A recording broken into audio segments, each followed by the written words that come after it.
பிரிக்கிறதுக்காக தான் பி டீமா விஜய் இருக்காரு, ஜோசப் விஜய். அதனால கண்டிப்பா பாஜக வரவே கூடாது. கோரிக்கை என்னன்னா ராஜகில் பார்க்கறது நம்ம 105 வரைக்கும் இந்த இடத்துல எங்களுக்கு வந்து காமராஜர் சிலை வைக்கிறதுக்கு இடம் ஏற்படுத்தி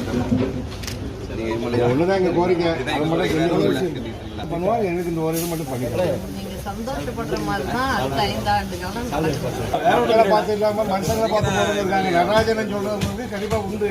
எங்கள் ஒரே கோரிக்கை காமராஜர் சிலை மாடம்பாக்கம் பகுதியில் நிறுவ வேண்டும்.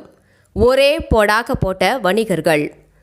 தாம்பரம் சட்டமன்ற தொகுதியில் தேர்தல் பரப்புரை தீவிரமடைந்துள்ள நிலையில் திமுக வேட்பாளர் டாக்டர் கிருத்திகா தேவி மாடம்பாக்கம் பகுதியில் தீவிர வாக்கு சேகரிப்பில் ஈடுபட்டார். அப்போது மாடம்பாக்கம் பகுதி நாடார் சமூகத்தினர் ஒரே குரலில் எங்களுக்கு ஒரே கோரிக்கைதான், மாடம்பாக்கம் பகுதியில் காமராஜர் சிலை அமைக்க வேண்டும் என்றும் வலியுறுத்தினர்.